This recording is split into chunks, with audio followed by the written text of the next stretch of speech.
Dans Matthieu 10, 16, un texte qu'on avait lu. Seigneur Jésus dit que je vous envoie comme des brebis au milieu des loups. Alors nous devons comprendre que le Seigneur n'a pas caché la vérité. Il dit que vous êtes des brebis au milieu des loups. Donc tu dois savoir en tant qu'enfant de Dieu que tu es au milieu de tes ennemis. Tu es au milieu de tes adversaires. Ce n'est pas un problème pour le Seigneur. Parce qu'il a dit je vous envoie. Et nous avons vu pourquoi le Seigneur a pris ces images. La brebis au milieu des loups. Tout en sachant que la brebis, c'est la proie du loup. C'est sa nourriture. Le loup, c'est le prédateur.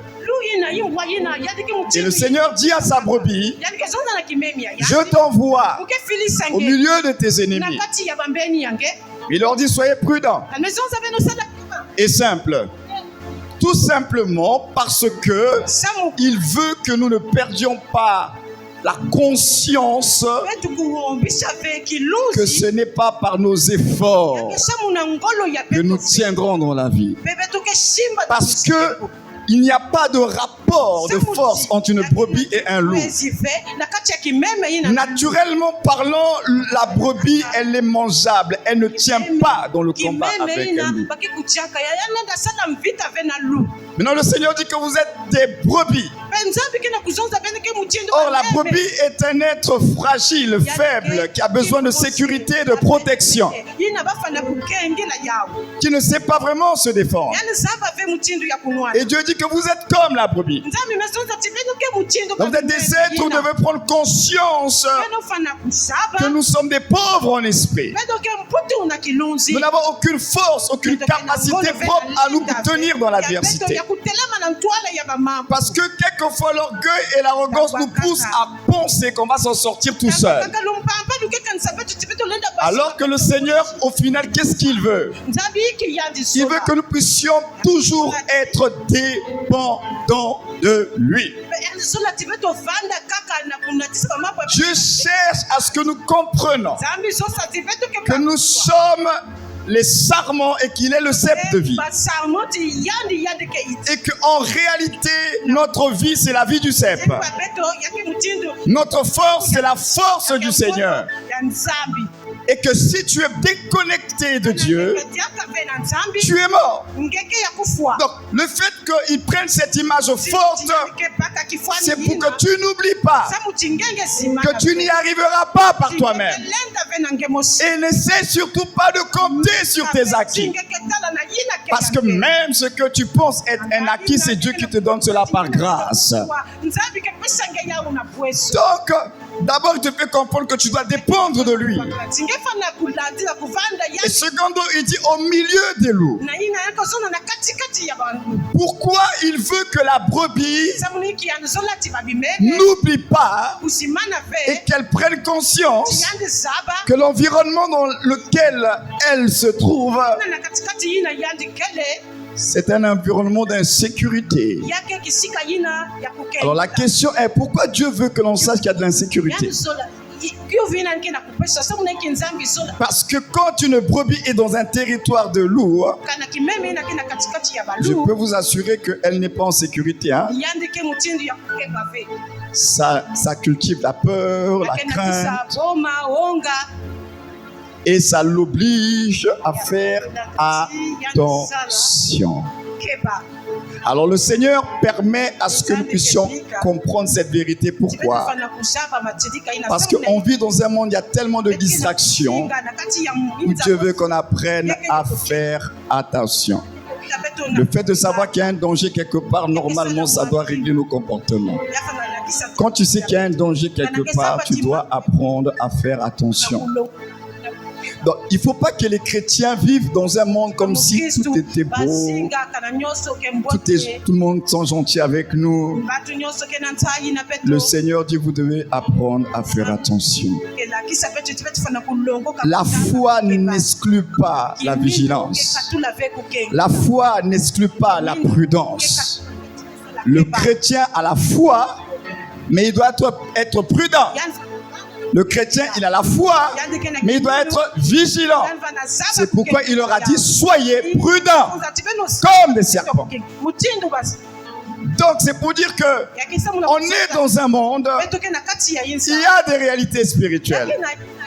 Mais face à toutes ces réalités, Dieu ne veut pas que tu oublies que tu n'y arriveras pas toi-même. Mais c'est par la force du Seigneur. Et Dieu veut également que tu comprennes que tu dois faire attention et ne tombe pas dans la distraction. Alors, nous avons la brebis du psaume 23. Elle parle.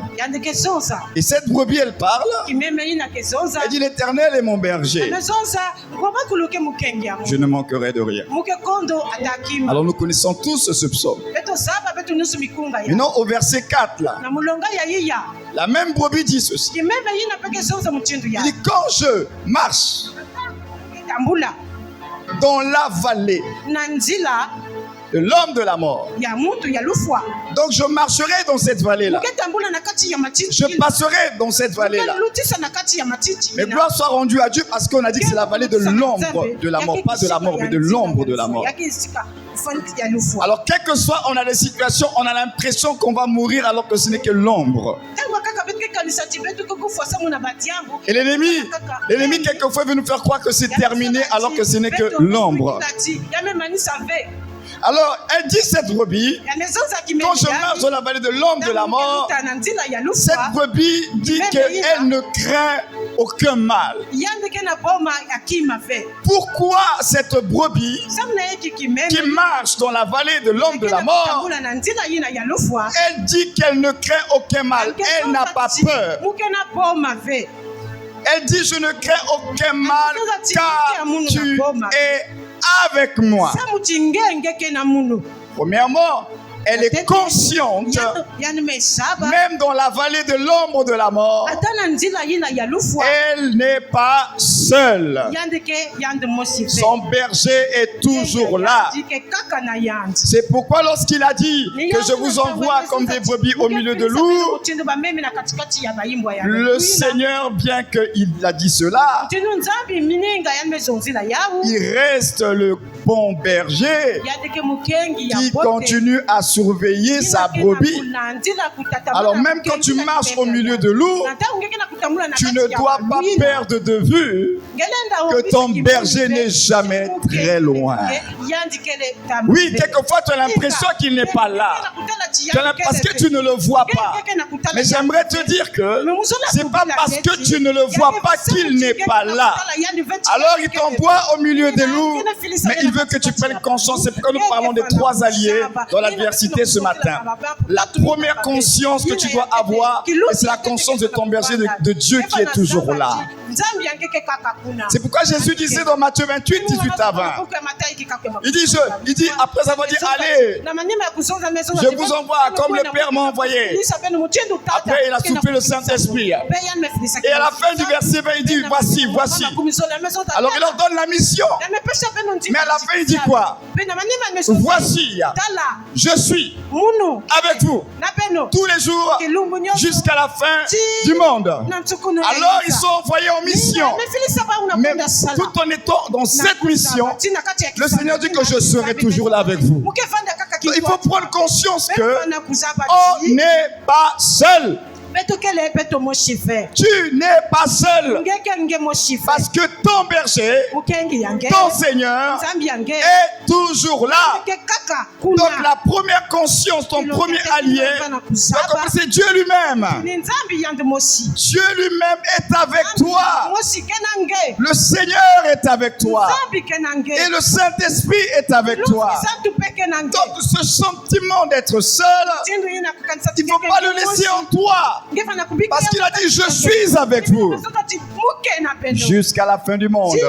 Alors est-ce que le monde est à sa fin? Est-ce que l'église est enlevée? Pas encore. Donc ça veut dire que le Seigneur est encore avec toi. Parler de Dieu, c'est une chose. Avoir des informations sur Dieu, c'est une autre chose. Mais être conscient de Dieu, c'est autre chose. Et c'est là que vous allez donc comprendre que Dieu vous amène à la conscience. Il va permettre certaines adversités. Parce que s'il n'y a pas l'adversité, tu auras l'impression que tu as la foi en Dieu. Tu auras l'impression que tu crois en Dieu. Tu auras l'impression que tu es conscient de Dieu. Alors Dieu va envoyer l'adversité pour faire deux choses. La première des choses, c'est pour révéler l'état de ta foi. Pour que tu te rendes compte véritablement, est-ce que c'est vrai, je crois. Et la deuxième des choses, si tu as la bonne attitude dans l'adversité, Dieu va fortifier ta foi. Donc tu dois comprendre que la conscience de Dieu, ce n'est pas du discours. Certaines adversités sont là. C'est pour réveiller cette conscience-là. Pour voir si réellement, quand tu te retrouves dans une vallée de l'ombre de la mort, où c'est le chaos total, est-ce que tu continues à espérer en l'éternel? Est-ce que tu continues à croire que Dieu est avec toi? C'est ça le challenge. La conscience. Donc il y a certaines adversités, il ne faut pas les maudire. C'est pour notre bien. Parce que Dieu veut révéler l'état de ta foi, mais également, il veut fortifier ta foi. Il veut aussi te briser dans ton orgueil. Parce que quelquefois, on pense qu'on connaît. On pense que l'on croit. Et Dieu dit, je veux te montrer que tu ne crois pas encore. C'est pourquoi avoir des informations, on en a tous. On lit tous la Bible. On lit tous des livres. Mais nous tous, Dieu va nous faire passer. Je dis, personne va échapper à cela. Dieu nous fera tous passer. Dieu permettra certaines adversités pour voir. Est-ce que la conscience est là?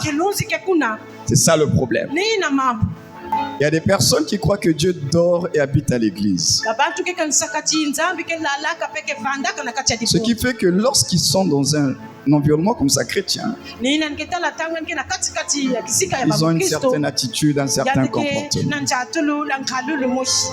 Et lorsqu'ils sortent, ils ont un autre comportement. Ils insultent, ils critiquent, ils sont dans les calomnies. Le fait que quand tu sors, tu insultes, tu critiques là, et quand tu arrives ici, tu te ranges, ça révèle que la conscience de Dieu, tu ne l'as pas. Parce que nous pouvons faire semblant. Vous savez, dans l'église, il y a beaucoup de comédies. On fait semblant. Comment tu peux faire semblant devant un Dieu qui te passe au scanner avant même que tu aies parlé, la sondé à ton cœur? L'église de notre génération a besoin de retrouver la conscience. On est une génération qui est saturée d'informations. La Bible dit que la connaissance a augmenté, et c'est vrai. Nous sommes la génération où la connaissance a augmenté. Mais nous sommes également de l'autre côté, une génération où la conscience a diminué. Alors il y a beaucoup de connaissances, beaucoup d'informations à travers les réseaux, à travers tout, on a tout aujourd'hui. Mais ce qui est assez contradictoire, il y a beaucoup de connaissances et pas assez de conscience de la vérité. Et je pense que le Saint-Esprit veut nous interpeller. Qu'on retrouve la foi de l'enfant. Quand Dieu parle, papa a parlé, je croyais le faire. Même quand les parents terrestres montent aux enfants pour les calmer, nous on doit croire que notre papa céleste n'est pas un homme pour mentir. Lorsque Dieu dit, il va le faire. Le comment, c'est pas ton problème. La manière, c'est pas ton problème. Mais une chose est certaine, Dieu fera. Parce qu'il est derrière sa parole. Il veille, il surveille.